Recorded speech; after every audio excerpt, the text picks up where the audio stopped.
Now, from the area's leader in live local news, this is WYLN News, the area's #1 source of live local news and information in Luzerne, Schuylkill, Carbon, and Columbia counties.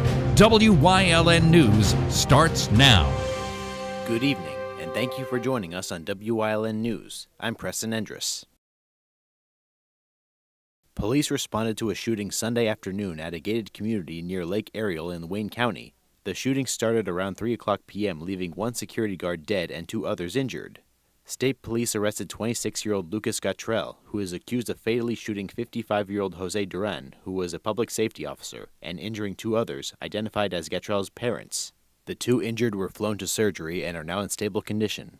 It is unclear what led to the shooting, as state police are still investigating this incident. Gartrell is charged with 1 count each of criminal homicide and first-degree murder of law enforcement officer, 2 counts of attempted homicide, and several counts of aggravated assault.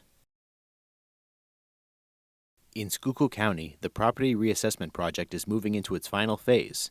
Residents received updated property values in July, and thousands of appeals have been filed.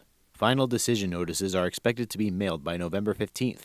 Anyone still disputing their assessment at that point can take their case to the Court of Common Pleas. Residents will have 30 days from the date of their notice to appeal in court. The new property values are set to take effect next year, with another chance for appeals in the following cycle. The Wilkes-Barre City Police are asking the public for help with identifying the individual shown on screen. Anyone with information is asked to contact Officer McIntyre at 272-248-2357 or to message the Wilkes-Barre Police Department on Facebook. A driver in Kidder Township was pronounced dead on the scene by the Carbon County Coroner's Office on September 26th. The Coroner's Office responded to reports of a car crash where the car had burst into flames after leaving the road and hitting a tree. Responders tried to remove the victim from the car but were unsuccessful. At this time, the identity of the victim has not been determined due to pending tests and dental examinations. The second annual Partysville Spin-Off Cruise Car Show was held Saturday at its new location at Freedom Park in Drums. Crowds were able to view 57 beautiful modern and classic cars up close. Everyone enjoyed the great music, food trucks, tricky trays, and perfect fall weather. Partysville Car Cruise Committee President Ron Seaman was pleased with how the event turned out. Oh, it's been a great day here. I'll tell you, better than we expected, quite honestly. Originally it was supposed to be cloudy. From 10 o'clock on, the sun was going to peek out for a couple hours, and it stayed out a lot longer than it was supposed to. So, beautiful breeze here, so you can't ask for more. Nice little breeze, sunshine shining, and great turnout. Real great turnout. We have a little over 50 cars, so very happy for our first event down here. I think it's going very well. The food vendors are happy. They said they did very good with product sales, and I think it's a real good day, a beautiful day for a beautiful cause, and I'm happy with it. I'm happy with the way it turned out. The spin-off cruise raised money for domestic violence prevention and suicide awareness charities. This year's event was held in memory of Tony Lynn Wilkinson of Freeland, a victim of domestic violence. Coming up on WYLN News, a local food drive is kicking into gear. Plus, we'll tell you about the 101-year-old skydiver. But first, we'll take a look at our 5-day forecast brought to you by the WYLN Weather Kids. We'll be right back. Brought to you by Lehigh Valley Health Network, part of Jefferson Health. If you were saved by the bell and made epic mixtapes, it's time for a mammogram. Screenings help find breast cancer early when it's more treatable. Schedule today at lvhn.org/mammo.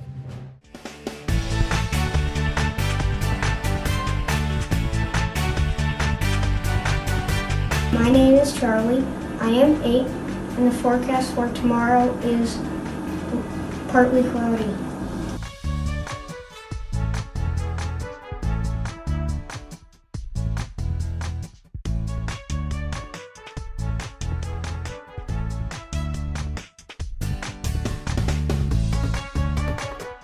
We want your child to be our WYLN Weather Kid.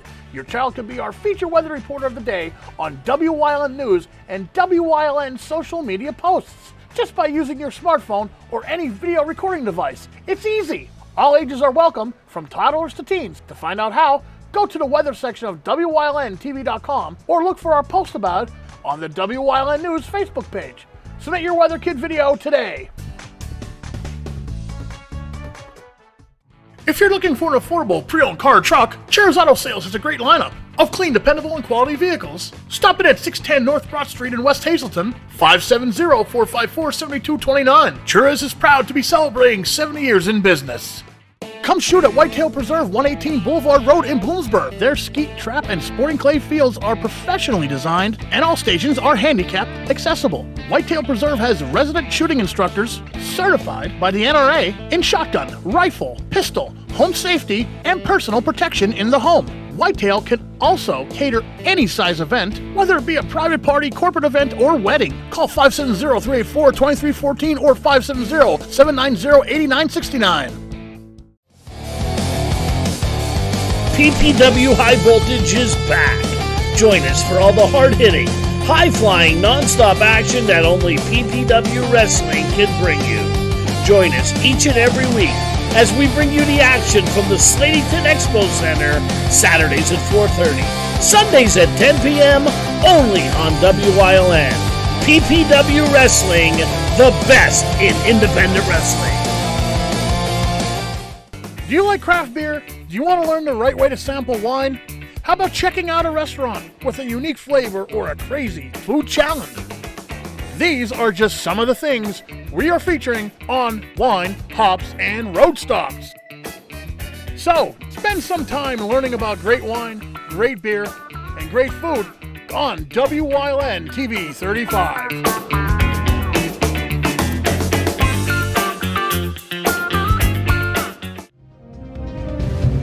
Welcome back to WYLN News. Following our interview on last Thursday's Community and You, a special presentation on the topic of paranormal activity took place over the weekend. On Saturday, September 27th, paranormal author Maxim Furyk hosted a presentation meet and greet, where he took time to talk about his experience and knowledge in demonology. Furyk takes the topic seriously, as he wrote a book titled The Smurl Haunting, about Pennsylvania's Amityville horror, the Smurl family's horror tale of demonic possession. We spoke with Maxim Furyk on his involvement in the event and what he has in store for everyone. Folks have such a tremendous wealth and array of media, with newspapers and TV and all of those things that can help guys like me, authors trying to get the word out. So I'm very appreciative of what you do at your studio, and I appreciate the exposure you've given me. And again, I'm just grateful for all the friendships that I have here in the Hazleton area. Again, I'm hoping that people will take away additional information about the realm of demonology and the rite of exorcism. After the presentation, Furyk happily signed and sold copies of his work, encouraging people to read and step out of belief comfort zones. It was a huge honor to include Maxim Furyk in the source, as he works solely for educational purposes rather than entertainment like most industries do. Amazon has agreed to pay a record $2.5 billion in a settlement with the Federal Trade Commission. The FTC accused the online retail giant of enrolling customers in Prime memberships without clear consent and making it difficult to cancel. Under the deal, Amazon will pay $1 billion in civil penalties and $1.5 billion in refunds to consumers. The case is centered on a federal law that requires online companies to clearly disclose charges. Regulators argued that Amazon's sign-up and cancellation process was deliberately confusing. Although Amazon has admitted to no wrongdoing, the company has agreed to the payout to resolve the case. As part of the settlement, Amazon must clearly disclose Prime costs, automatic renewals, and make cancellation simpler. Refunds of up to $51 will automatically go to some Prime users, with a claims process set up for more than 30 million others. On Saturday, September 27th, Can-Do Park held the First Responders Appreciation Event. The event went on from 11 o'clock a.m. to 3 o'clock p.m., playing music, serving free food and refreshments, and showing off and supporting Hazleton's first responders, such as the police, the fire department, and other emergency personnel. Representing the Hazleton Police Department, Officer Jessica Serkin spoke with us on what the event is all about. So this event is to show the local first responders of Hazleton, so our fire department, EMS, law enforcement, that they're appreciated and allow them to get out and speak with the community. Officer Serkin also got to explain what she got to do with everyone who made it to the event. So today we have our Bearcat, which is our special response team vehicle. We have that out along with one of our cruisers. And we have some cool things to hand out to kiddos about police officer safety and things along those lines. The First Responders Appreciation Fest was held outside the Hazelton Art League at Can-Do Community Park, and all authorities encouraged the public to show up to more events that give them the proper spotlight. So again, with these events, our ultimate goal is to build the community trust and build a partnership with them to know that we're here for them not only on their bad days, but their good days too, and we have open lines of communication with each other. This October 1st, a month-long food campaign will be starting in Tamaqua. The Tamaqua Community Hunger Campaign has been running for 14 years, supporting 4 food pantries that together serve more than 700 families each month. In the previous year, the operation distributed over $18,000 and 125 boxes of food to 4 different pantries in the area. Campaign organizers are hoping to surpass last year's numbers this year, especially as food security has been a challenge to residents in the area. The campaign is organized by the Tamaqua Area Faith Fellowship Network, and donations of food and cash are accepted at Hope and Coffee in Tamaqua. Full event details are available by searching Tamaqua Hunger Campaign. Clara White, 101-year-old resident of Laraysville in Bradford County, proved again that age is just a number as she went skydiving on Sunday at the Hazelton Regional Airport. White, as well as her family and some friends, met with Above the Pocono skydivers at the airport. According to new owner Danielle Andreas, White is the oldest person they have taken up in the air for a jump. Clara was accompanied by her great-grandson Charles Heading III. He said that she stayed calm and called her a professional, with it being her 13th time. White's family has gotten used to her daredevil streak, but understands why others get excited for it. White's family said that skydiving is not her only way to show off her love for thrills, as she also loves to go parasailing, ride Harley-Davidson motorcycles, and go on hot air balloon rides. Despite her love for it, this was Clara's first jump since 2019 due to COVID-19, and then became legally blind prior to receiving a cornea transplant. She also said that she had no idea that she was such an inspiration to other seniors. After finally taking flight and reaching 10,000 feet, White jumped before taking a little bit of a tumble upon landing, but then got up like nothing happened. She said as long as she is still here, she looks forward to skydiving again next year. Coming up on Wilkes-Barre's News Choice, Romilda Crocomo stops by to talk more about the county budget on today's Crocomo's County Report. Plus, we join Chris Fulmer on the path through history with part 1 of Summit Hill. And stay right here on WYLN. We'll be right back.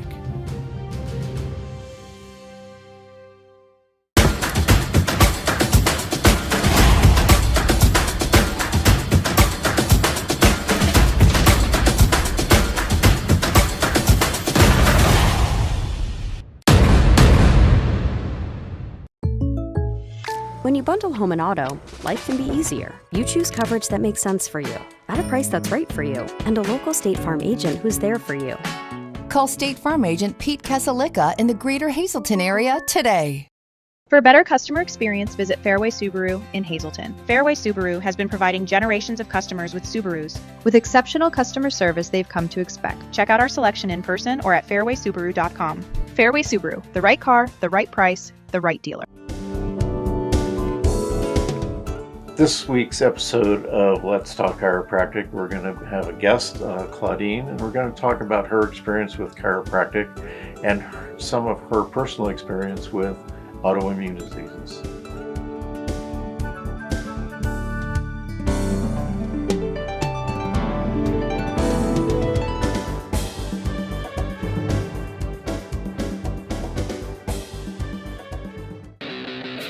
I'm brought to Control.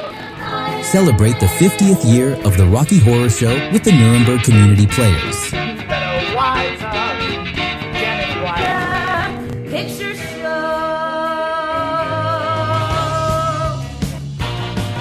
Join the Nuremberg Community Players on October 3rd, 4th, and 5th for the Rocky Horror Show. Tickets are only $15. Make your reservations fast before this show sells out. Come shoot at Whitetail Preserve, 118 Boulevard Road in Bloomsburg. Their skeet, trap, and sporting clay fields are professionally designed, and all stations are handicapped accessible. Whitetail Preserve has resident shooting instructors certified by the NRA in shotgun, rifle, pistol, home safety, and personal protection in the home. Whitetail can also cater any size event, whether it be a private party, corporate event, or wedding. Call 570-384-2314 or 570-790-8969.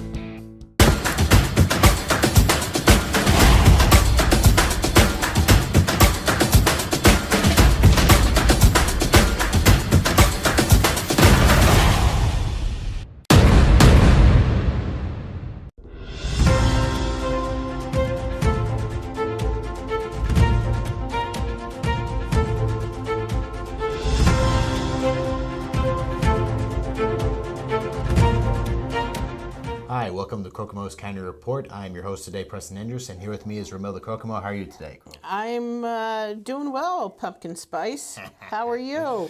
I was hoping you noticed this. Who wouldn't? I'm just getting ready for the exact season that we're approaching. If not, September has already kind of been. That's what, according to me, that's what I do. It's September, what is pre-Halloween, right? Yes. Yeah. Like I do November Christmas. It's close enough. That's my main summary of that. Well, you look very, very dapper. Thank you. So I figured you want to talk about something like regarding the budget of what's going on. Well, we've been working on the budget really since August, July and August, but now we're in full swing. We present the budget to council at the first meeting in October. So this is the final stretch. It's challenging. It's going to be very challenging this year because, as everyone knows, the state has not passed their budget in a timely fashion, and that puts a lot of pressure on municipalities and the county. So we have to prepare that might happen again next year, and I hope it doesn't, but we really do have to be prepared for it. Unfortunately, cost of equipment is going up, our electricity is going up, all the prices are going up, and we have to make up the difference. But we are working on it, and we're going over it with a fine-tooth comb. Now, regarding the public, is there anything you recommend of us regarding, aside from smart spending, is there anything you recommend for us on a personal level, or just wait and see? Wait. It will be posted on our website. There'll be hard copies in various locations in the county if you want to look at a hard copy. And then we have public hearings on it as well, where the division heads and the department heads will come to council and submit their requests.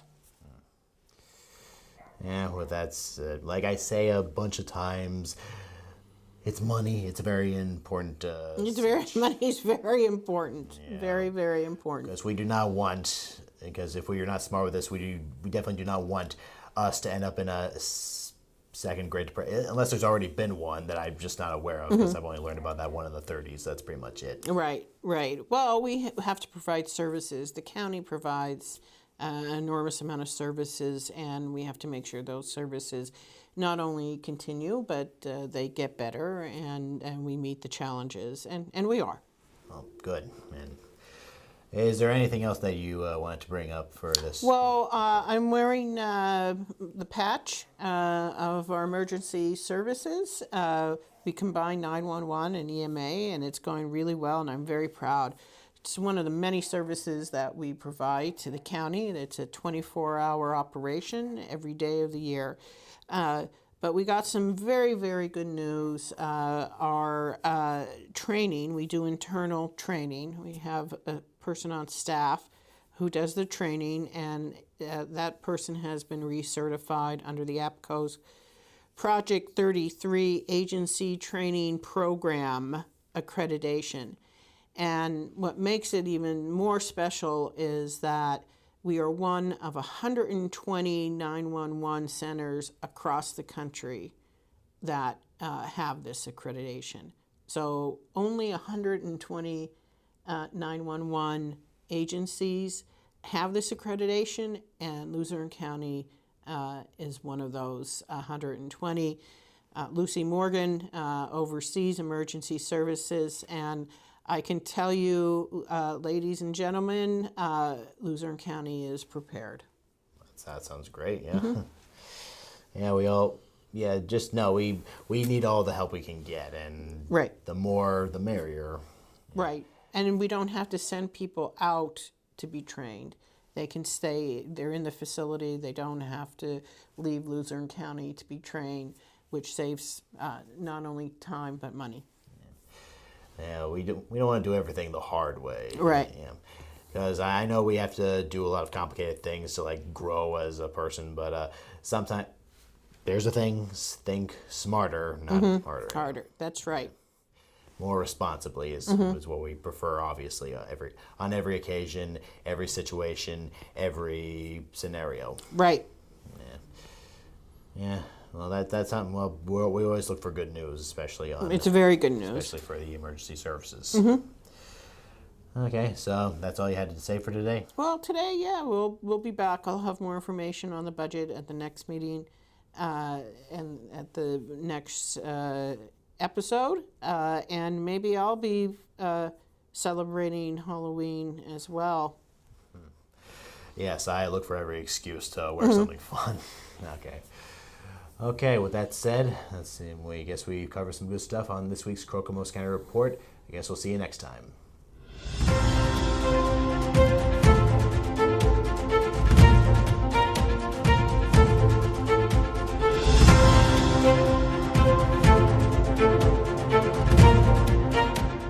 It's cold out there. Call S.J. Kowalski for the best products and solutions to help lower your energy costs and keep your family safe and comfortable this winter.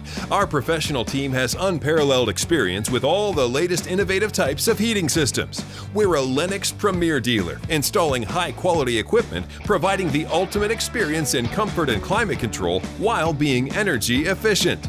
S.J. Kowalski, heating and cooling the way the earth intended. Hey, did you know Wyln posts news stories and other bonus content on social media all week long?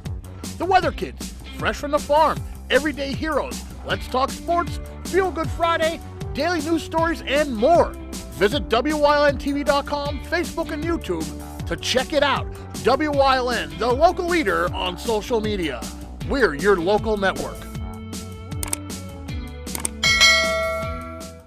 It's high school football time on Wyln TV 35. Check out the game of the week and join the entire Wyln sports team as they bring live high school football to you. Watch over the air in Hazleton at 35.1, Berwick at 47.1, or Williamsport at 9.1, or Service Electric Cable, Channel 7 or 507, or online. The game of the week is brought to you by Lehigh Valley Orthopedic Institute. Comebacks begin here.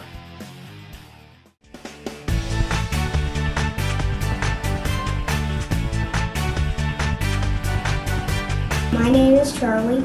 I am 8, and the forecast for tomorrow is partly cloudy.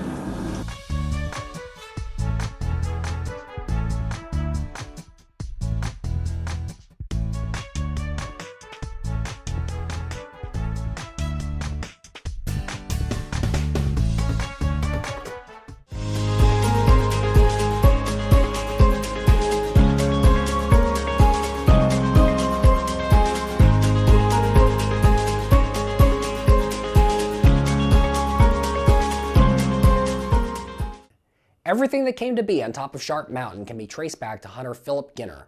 Born in Germany in 1719, he and his family immigrated to America in 1746. By 1791, he and his family lived in a log cabin in the woods near the mountain. Then one fateful day, Ginner was out hunting on Sharp Mountain. Heading home after an unsuccessful hunt due to a brewing storm, he fatefully tripped over a large black rock. Having heard rumors that there might be coal in the area, Ginner gathered up several fragments of the rock and took it to Colonel Jacob Weiss at Fort Allen, near today's Lehighton. Weiss confirmed that what Ginner had found was indeed coal, and that they could conceivably make a fortune from it. Ginner, though, declined this option, asking instead that Weiss simply give him several hundred acres of land in the fertile Mahoning Valley so he and his family could live a better life. Weiss agreed to the suggestion and gave Ginner 400 acres of land in what is today westernmost Carbon County. Unfortunately, it turned out in time that somebody else already had title to the land in question, and within a few years of his discovery, Ginner, who had gone ahead and built a mill on what he thought was his property, was forced to vacate it. He moved out to Somerset County in southwestern Pennsylvania, where he died in 1808. Carbon County, however, still holds Ginner in high esteem for his discovery today. A monument to his find now stands in Ludlow Park, where it was erected in 1941. And once word there was coal in the mountain got out, industrialization began in earnest on Sharp Mountain. Lehigh Coal and Navigation's predecessor company began mining operations on the mountain in 1792, the year after Ginner's find. A community soon sprung up around it. In tribute to the mining operations that made it possible, The town's main east-west streets will be named in honor of local coal legends such as Josiah White, Judge Jesse Fell, and Erskine Hazard. The first coal breaker would go up in 1844 in the Woodside section of what by then was known as Summit Hill. Other breakers, such as the number 6, would come in the years to follow. The Summit Hill area would also take in coal from the wider Panther Valley. The Panther Creek Plains would haul coal up the mountain from Lansford. From there, beginning in 1827, they would be loaded onto the cars of the Switchback Railway and sent by gravity down to what was then Mauch Chunk, where the coal would be loaded onto canal boats for transportation to market. By 1872, with the completion of the Hotto Tunnel in the Panther Valley, which allowed an easier path for coal to reach consumers, the Switchback would be reconfigured as a tourist attraction. At its peak in the late 1800s and early 1900s, the Switchback Railway was second only to Niagara Falls as a popular tourist attraction in the United States. Riders on what may consider to be the first roller coaster in the world would enter Summit Hill after being pulled up the Mount Jefferson Plain on the east side of town. A 462-foot rise took twice as fast as a trip to the Mount Pisgah Plain near Mauch Chunk. The Switchback's cars then enter Summit Hill proper, passing on the Pine Street crossover, which was one of 3 bridges on the route, before finally coming to the end of the journey at the Switchback Summit Hill Station on Ludlow Street. The ravages of the Great Depression spelled the end of the Switchback services in the 1930s, and the Summit Hill Station would be torn down with the tracks in 1938. Mining would also bring tourists to Summit Hill for another reason. Mine fires had broken out underground in the borough on February 15, 1859. It is believed someone may have wheeled a coal car into a branch shaft of one of the mines and left it near a ventilation furnace, then forgot about it, during which time it ignited. The mines were soon burning for years, and every attempt to put them out, from pouring water on them to clay barriers to pouring concrete into the mines, failed. Tourists, however, took to wandering through the fields above the conflagrations and watching the steam rising from the fires into the air, a phenomenon which also kept the grass in the area green year-round. The mine fires also triggered another attraction for Summit Hill, as in certain air shafts, the heat from the fires interacted with the cooler air coming in from above to create ice caves that were frozen solid even in the heat of summer. Guests would climb down to the shafts to watch the seemingly miraculous ice caves.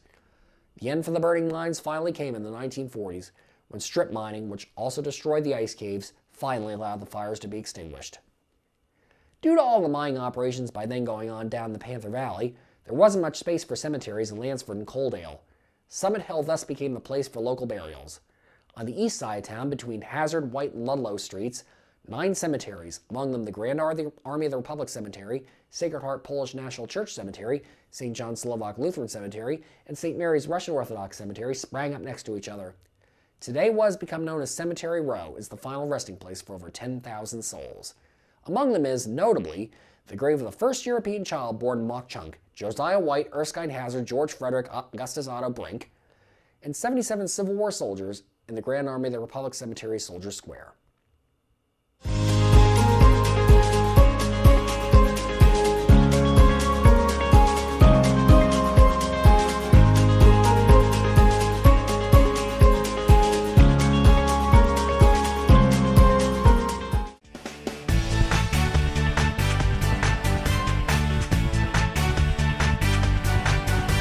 My name is Charlie. I am 8, and the forecast for tomorrow is partly cloudy.